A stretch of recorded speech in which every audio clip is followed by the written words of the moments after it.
नमस्कार। घटना चक्र बुक वीडियो के इस शैक्षणिक मंच पर आपका स्वागत है। हमारा उद्देश्य है ज्ञान को सरल, स्पष्ट और सुलभ रूप में आप तक पहुंचाना।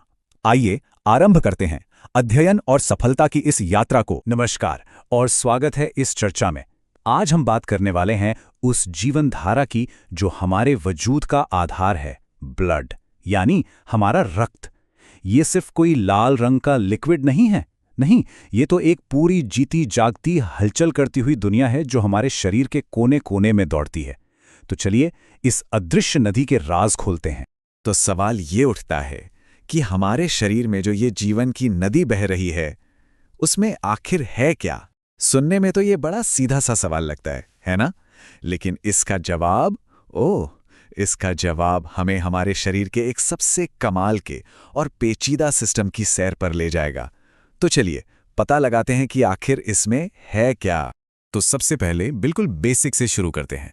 जब हम कहते हैं ब्लड या रक्त, तो इसका असली मतलब क्या है? ये सिर्फ पानी जैसा कुछ नहीं है, ये असल में एक ऊतक है, एक टिश्यू। तो टेक्निकल भाषा में कहें तो रक्त एक तरल संयोजी ऊतक है। अब इसका मतलब क्या हुआ? आसान भाषा में समझिए, ये हमारे शरीर का सुपर हाईवे है, एक डिलीवरी सिस्टम जो शरीर के हर हिस्से को एक दूसरे से जोड़ता है और जरूरी सामान जैसे कि न्यूट्रिएंट्स और ऑक्सीजन हर सेल तक पहुंचाता है और वहां से कचरा वापस लाता है। अब जरा इन आंकड़ों पर गौर कीजिए। हमारे शरीर का जो कुल वजन है, उसका करीब 7 से 8% हिस्सा तो सिर्फ ब्लड का है। कमाल है ना? और इसका पीएच लेवल देखिए, 7.4, मतलब ये हल्का सा एल्कलाइन यानी क्षारीय होता है। और ये छोटी सी बात हमारे शरीर के नाजुक केमिकल बैलेंस को बनाए रखने के लिए बहुत बहुत जरूरी है। तो ठीक है, बेसिक्स तो समझ आ गए। अब जरा ब्लड को और गहराई से देखते हैं, इसके हिस्सों को अलग अलग करके। मोटे तौर पर इसे 2 मेन पार्ट्स में बांटा जा सकता है। एक तो है इसका लिक्विड हिस्सा जो सब कुछ बहा कर ले जाता है, और दूसरा है इसका जिंदा यानी सेल्स वाला हिस्सा जो असल में सारा काम करता है। ये देखिए, ब्लड का आधे से भी ज्यादा हिस्सा, करीब 55% एक लिक्विड है जिसे प्लाज्मा कहते हैं, और बाकी का जो 45% है वो हैं इसमें तैरती हुई जिंदा कोशिकाएं जिन्हें ब्लड कॉर्पसेल्स कहते हैं। तो मतलब ये लिक्विड और सॉलिड का एक मिक्सचर है जो हमेशा बहता रहता है। तो चलिए पहले उस बड़े हिस्से की बात करते हैं जो 55% है, यानी प्लाज्मा। जैसा हमने पहले कहा, इसे शरीर का अल्टीमेट ट्रांसपोर्ट नेटवर्क समझिए। यही वो सुपर हाईवे है जिस पर सारा सामान इधर से उधर जाता है। और यहाँ एक हैरान करने वाली बात है, ये जो इतना ज़रूरी ट्रांसपोर्ट सिस्टम है ना, ये असल में 92% सिर्फ और सिर्फ पानी है। जी हाँ, पानी। बाकी के जो बस 8% है, उसी में वो सारी ज़रूरी चीज़ें घुली होती हैं जिन्हें शरीर में घूमना होता है। तो क्या क्या ले जाता है ये प्लाज्मा? अरे भाई, सब कुछ।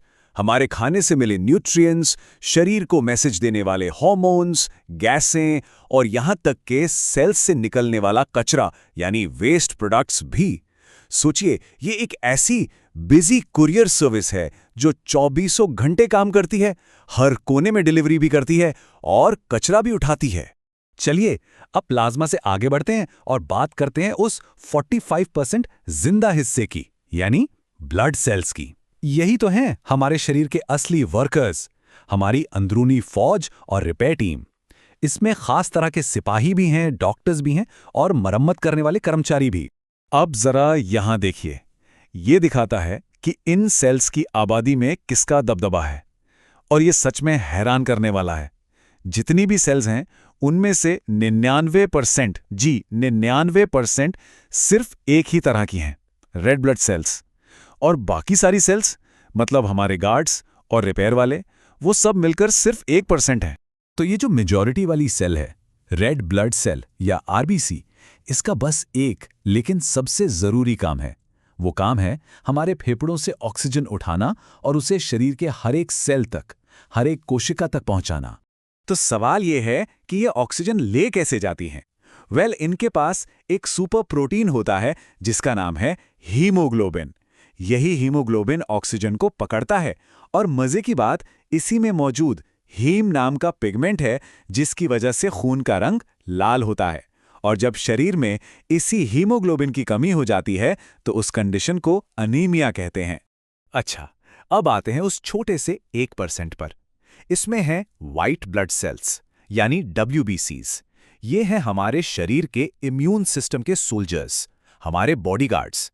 ये लगातार गश्त लगाते रहते हैं और बाहर से आने वाले दुश्मनों जैसे बैक्टीरिया और वायरस से लड़ते हैं। और हाँ, ये कोई एक तरह की सेल नहीं है। WBCs एक स्पेशल फोर्स की तरह हैं जिसमें 5 अलग-अलग तरह के कमांडो होते हैं और सबका अपना खास काम है। जैसे कि न्यूट्रोफिल्स सबसे पहले एक्शन में आते हैं, तो वहीं लिम्फोसाइट्स की याददाश्त बहुत तेज होती है। वो दुश्मन को याद रखते हैं ताकि अगली बार उनसे बेहतर तरीके से लड़ा जा सके। अब जरा इस अनुपात को देखिए, ये सच में चौंकाने वाला है। हर 600 ऑक्सीजन ले जाने वाली रेड ब्लड सेल्स के पीछे उनकी हिफाजत के लिए सिर्फ एक व्हाइट ब्लड सेल होती है। 600 के मुकाबले सिर्फ एक। ये दिखाता है कि कैसे इन बॉडीगार्ड्स की छोटी सी लेकिन बहुत ताकतवर फौज इतनी बड़ी आबादी की रक्षा करती है। और अब आते हैं हमारी सेल्यूलर टीम के तीसरे और आखिरी मेंबर पर, प्लेटलेट्स। ये हमारे शरीर के फर्स्ट रेस्पॉन्डर्स हैं, इमरजेंसी रिपेयर टीम। जब भी कहीं कट लगता है या कोई चोट आती है तो ये सबसे पहले एक्शन में आते हैं। जब भी कहीं चोट लगती है और खून बहने लगता है तो यही प्लेटलेट्स फौरन उस जगह पर पहुंच जाती हैं। वहां ये एक साथ मिलकर एक जाल सा बना देती हैं जिसे हम क्लॉट या थक्का कहते हैं और खून का बहना रोक देती हैं। और एक मजेदार फैक्ट, ये सेल्स सिर्फ मैमल्स यानी स्तनधारियों के खून में ही पाई जाती हैं। तो अब तक हमने ब्लड के सारे कंपोनेंट्स को समझ लिया है। अब इस पूरी कहानी को कुछ बहुत ही दिलचस्प फैक्ट्स के साथ खत्म करते हैं जो इन सेल्स की कमाल की जर्नी और लाइफ साइकिल को दिखाते हैं।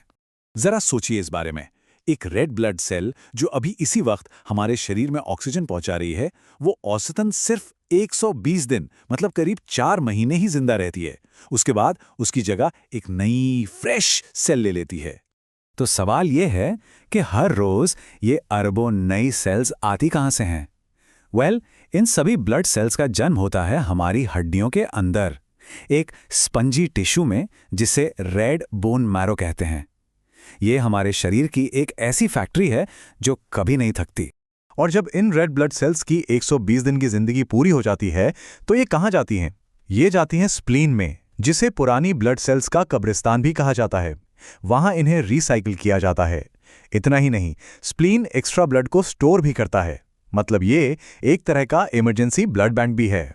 और आखिर में एक और मजबूत आंकड़ा, एक हेल्दी इंसान के सिर्फ 100 मिलीलीटर खून में, मतलब सोचिए सिर्फ आधा कप खून में करीब 15 ग्राम हीमोग्लोबिन होता है। यही वो कीमती प्रोटीन है जो जिंदगी देने वाली ऑक्सीजन को हमारे खरबों सेल्स तक पहुंचाता है। तो अगली बार जब भी एक पल के लिए शांत बैठें तो जरा उस कभी न थकने वाली, उस कमाल की नदी के बारे में सोचिएगा जो हमारे अंदर बह रही है। वो सिर्फ खून नहीं है, वो जीवन की धारा है, एक अदृश्य फौज जो हर पल हमारी हिफाजत कर रही है, हमें जिंदा रख रही है। सच में कमाल की चीज है ये।